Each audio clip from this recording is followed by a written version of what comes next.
I am not going to lie to you all. This was a very hard read. I guess I'm really not the intended audience for this, and if you are, more power to you. But I'm back. Yeah, Father Martin decided that he had too much going on with the wedding and in control of a whole society, and he just decided to make me the official Fireside Tale historian.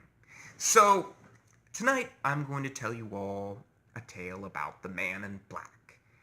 And we've been having a lot of instances with him here recently. We believe that he might have bent the rules. And this reminds me of a tale where he did the exact same thing, or at least we believe that he did that exact same thing. And I just thought I'd go ahead and share it with you all. But I should say that I'm not really supposed to tell you where this story occurs or when it occurs. But for the sake of clarity, I am just going to say that it's France in the future. And it happens to a group of people that are obsessed with the facts. And to be more precise, they see the man in black as their savior. They put his statue up in the streets, high above everything else, and they whisper his name, and his equations fill their heads, and they believe that he will lead them to the great truth.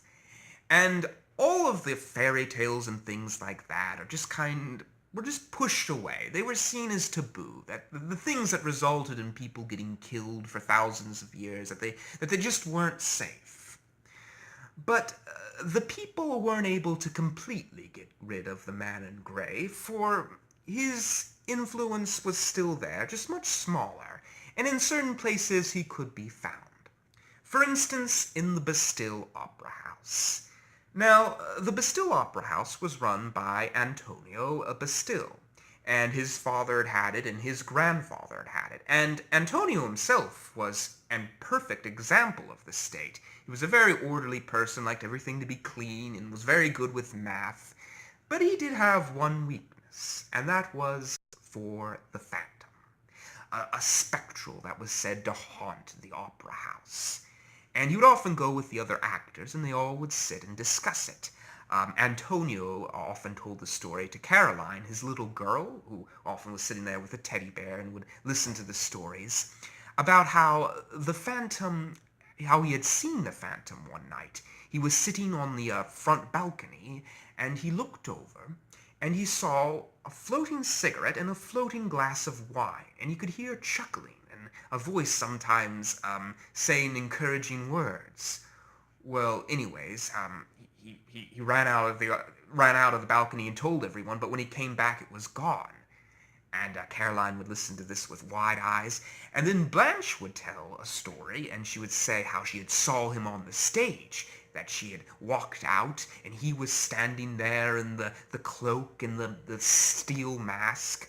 But there's some debate about whether her story is true, because she also said some other things, like she kissed the Phantom, and that she had sex with him, and we're not really sure if that's true, but it's an interesting story all the same. And Edgar himself, who was Antonio's right-hand man, who was just a little bit shyer and just didn't like to get involved with much, but would occasionally come in and chat with everybody else, said how he had heard loud bangs in the top floor, and he had saw flickering lights occasionally. And he swore that he saw that one of these flickering lights had been the Phantom. Well, anyways, they all had a good time telling these stories, and it made the opera house very popular. People would come and see it all around, and the people began to just lose themselves to it. Remember the old spirit of France, I guess you could say. But anyways, one day Antonio was going to his mailbox, and he found a red envelope in it, and he opened it up, and he saw that it was addressed from the scientific committee, a group of people that worked for the state. They were very high up, and they knew all there was to know in this world about astronomy, mathematics, everything you could imagine, all the scientific fields. And it was actually signed by Nigel himself, and it said that Nigel was hoping to take a look into this supposed spectral and see if there was any validity towards it. Antonio was kind of glad of this. He had been rather afraid the state was going to be mad about it because they could often get mad about this superstitious stuff, and he decided it would be only fair for them to take a look, not himself believing there was any way to prove one way or the other. So he sent back a letter of agreement, and the date was set, and Caroline was all excited, and she told all of her school friends, said that they were going to be visited by these important people, and all through class time she was just talking about the Phantom and drawing pictures of him. Well, anyways, the day arrived, and Nigel came with a group of men, and all the men had big, long, white beards, and they were just the learned, scientific men of the state. And anyways, Nigel walked up to Antonio, and he shook his hand, and he said, "Ah, it's good to see you, my friend. We are here to look into your spectrals and hobgoblins and boogeymen." And all the people laughed, and the paparazzi were also there, flashing quite a lot of pictures. They chuckled as well, and Antonio said, well, we'll go ahead and take a look, give it the benefit of the doubt, as they always say. Well, anyways, they began to take a look, and they didn't see much on the main floor, and Nigel didn't seem very impressed, but Antonio assured him, it's the top floor, that's where all the legends come from. Well, anyways, they went to the top floor, and they began looking around, and Nigel, he walked over to a door, and it had a warning sign not to go in. And Nigel said, "Do you often go into that room?" And Antonio shook his head. "No, I don't actually. It's a little bit, the floors are a little bit dangerous. We're afraid someone might break through." And Nigel said, "Well, would it be all right if we went and just took a look?" And anyways, Antonio agreed, and so they opened the door and they walked inside, and it was a little rickety, but not so bad that they would fall through the floor. Anyways, Nigel began to look around with his men, and suddenly Nigel said, "Look behind that box." And they all ran over, and they pulled out a silver mask and a cape.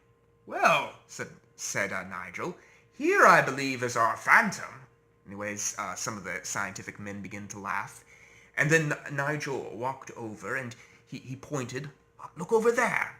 And there was a little puppet, a little puppet thing, one of those marionettes, I believe they're called. And he raised it up. "Well, that could explain the floating wine glass and the cigarette." And they all had another laugh about this. And a little bit more evidence was found. A light that could have explained the light that was flashing by. And also, Nigel pointed out that, much like in the story The Phantom of the Opera, a ventriloquist could have easily been making sounds to make it seem like something was going on the balcony. Well, anyways, Nigel looked around. "Well, that only leaves the clanging." And he looked up and he said, "Well, look there." For just at that moment, a bird had flown through the hole and was beginning to peck the bar with a stone, and it made a loud sound. "I, personally," said Nigel, "can't understand how that bird couldn't have been trained to do that, but we'll just leave it at that." Anyways, Nigel walked out with his scientist, and they were all smiling at this, and Antonio was looking up at the bird with a bit confusion, wondering exactly how it could have been that the bird would be doing that, and thinking that maybe it was just some crazed wild animal or something. But anyways, they all went out, and Nigel said, "Well, I think that puts the myth of the Phantom to rest. For myself, I'll be publishing all of this. Good day to you, Antonio." And he shook his hand, and Antonio couldn't help but feel true disappointment for once. He felt like all of it had been a lie, and he didn't know how it had been. Maybe some of his actors were against him. But anyways, they all went back, and Blanche said, "I'm sorry, Antonio. I can't believe that it's the truth. The Phantom has to be real. I mean, you can't explain all of these eyewitnesses, and all of this is just mere fabrication." And Antonio said, "Well, the sad thing is that you can. It's just how life works. I guess we have to move towards the facts, as Nigel says." "Well, I, for one, don't believe it. Something else is going on here," said Blanche, and she just shook her head. And Caroline looked a little bit disappointed, but Antonio reassured her, saying that there were still all sorts of wonderful things in this universe, and that those wonderful things were well worth any phantom. But anyways, they went home and went to sleep. And while they were sleeping, a bunch of men came up in cars, and they began to surround the house. And eventually they heard a shout, Come on, open up, it's the state, open up! And anyways, Antonio, he stood up and he looked around worriedly, and he went down to his daughter Caroline, and as he was standing there, Nigel and a bunch of other men burst through. We know all about how you're working with the rebels. Anyways, they grabbed hold of him. The Red Eye, they said, and suddenly a bag was put over his head and he was thrown in the back of a van. Well, anyways, the van began to drive off, and they didn't stop at that. They stopped at every single actor that worked at the Bastille Opera House, Edgar, Blanche, every single one of them, and they put them in the back of the cars with bags over their head. And eventually they arrived at the penitentiary, and Nigel led them forward, and they came into a room, and the bags were removed, and Antonio was standing there looking rather... I'm sorry, Edgar was standing there looking rather guiltily, and Antonio looked around. I am not a rebel, I swear it. And Nigel said, well, your friend Antonio seems to prove otherwise. We have received letters, and we believe that not only he is involved with the rebels, but probably you, by a matter of deduction.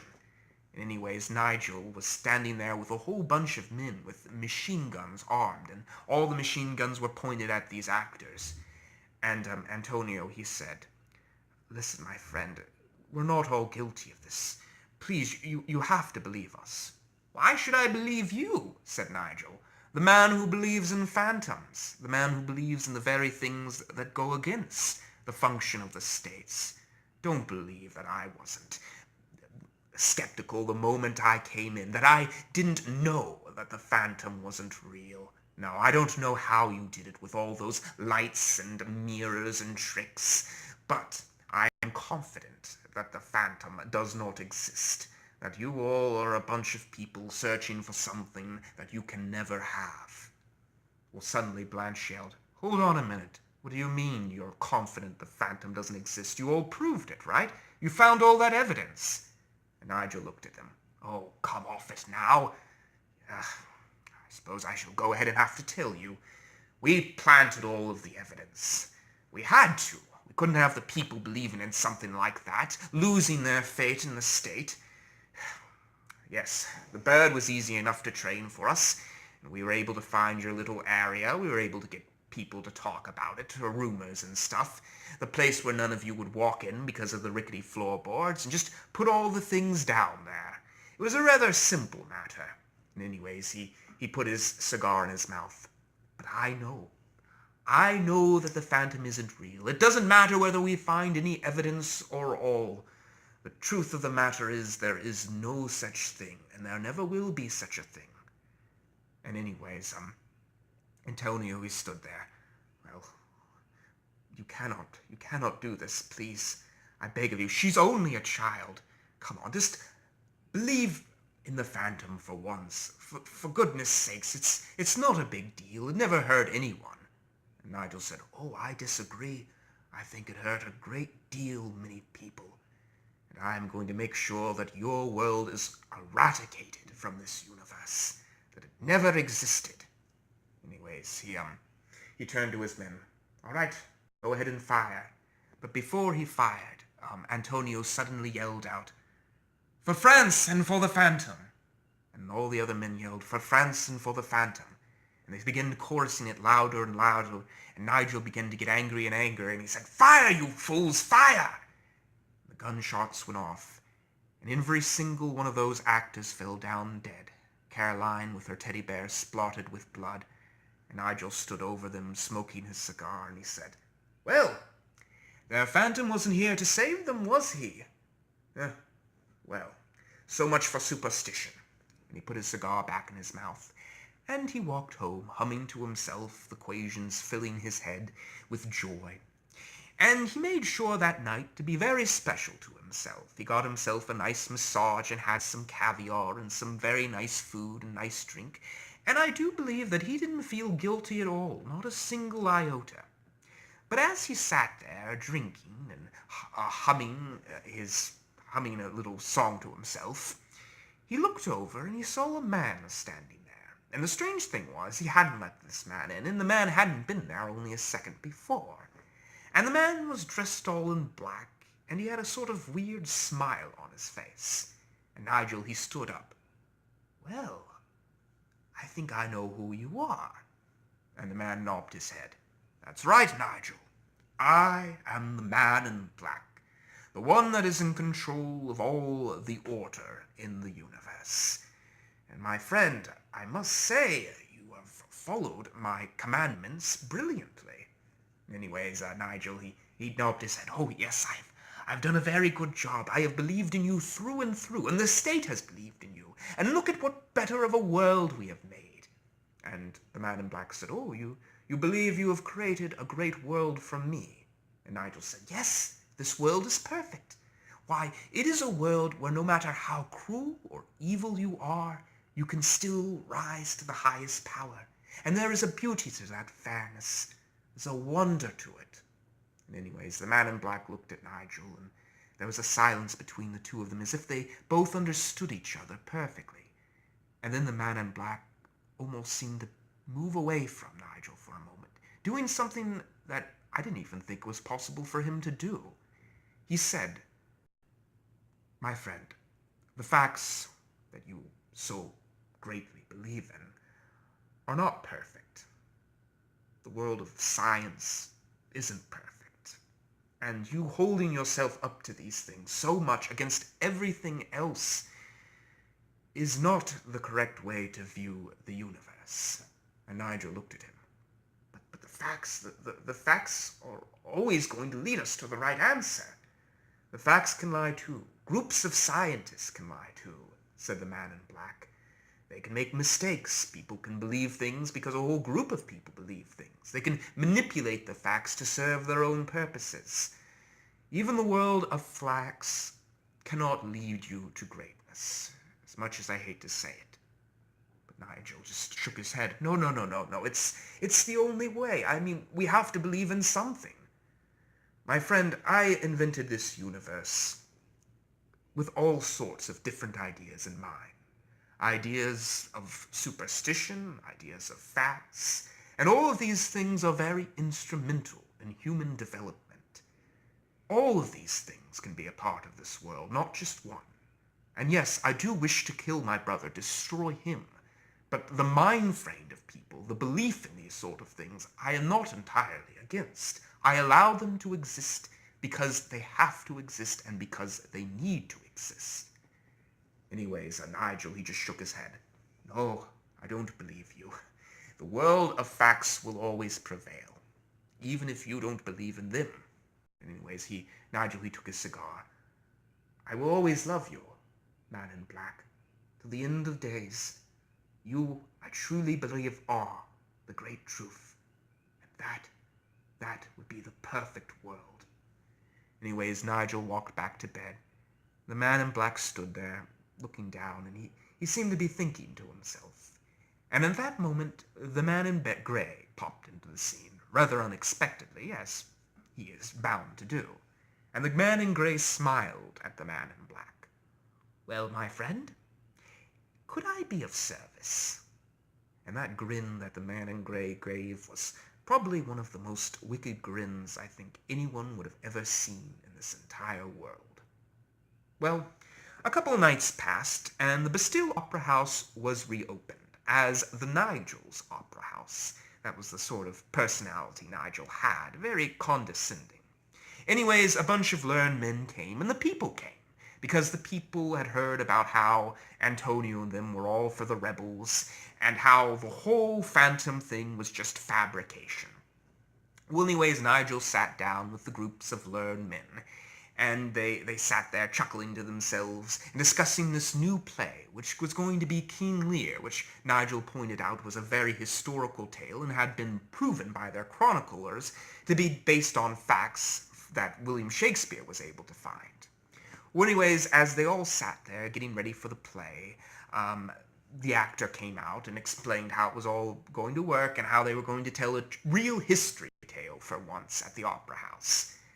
Well, anyways, they were all sitting there, and they were watching the play, and Nigel was smiling to himself, and as he looked up at the balcony, he noticed that there was a man sitting there, and the man had on a steel mask and a cloak, and the man was sitting there with a cigarette and a glass of wine in his hand. Nigel looked over and he turned to one of the learned men and pointed. And at this point there was quite a commotion, and Keen Lear, standing up there with his daughters, stopped himself and he looked up. And the Phantom, he looked down at them. "Greetings, my friend. I am the Phantom of Bastille, the spirit of France." Well, anyways, Nigel, he stood up with the learned men, and there was great commotion all across the crowd. And Nigel, he said, No, this is another one of their tricks. This is another one of their deceits to push down the state. And he said this, he was very fuddled about all this. This was not going as planned. And all the learned men were getting up, and they were going to go and investigate this matter. And the Phantom said, "I am no fabrication, I am real. And for all of you who don't believe in me, I can only say that such things do exist. That the things you feel, courage and honor and happiness and joy and sadness and even all those wicked thoughts, they are very real things.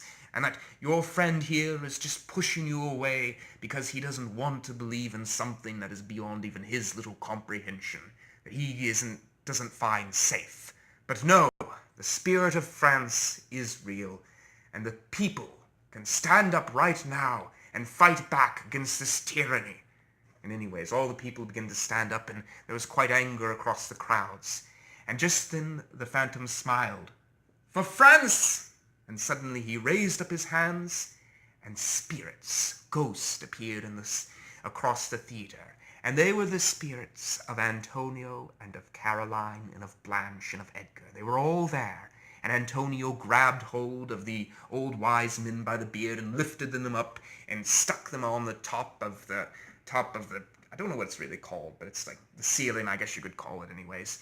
And they began to throw them across the stage, and all the people were excited and fighting against each other.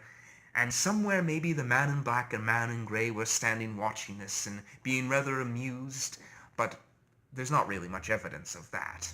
But anyways, eventually, Nigel was able to get to safety and get in his limousine and drive off. But he couldn't shake off what he had saw. It began to really bother him. And as all of France began to go into war, and the rebellion spread across the streets, for 3 long days, Nigel hid in his apartment, smoking his cigarette and drinking his wine and getting whatever luxuries he could.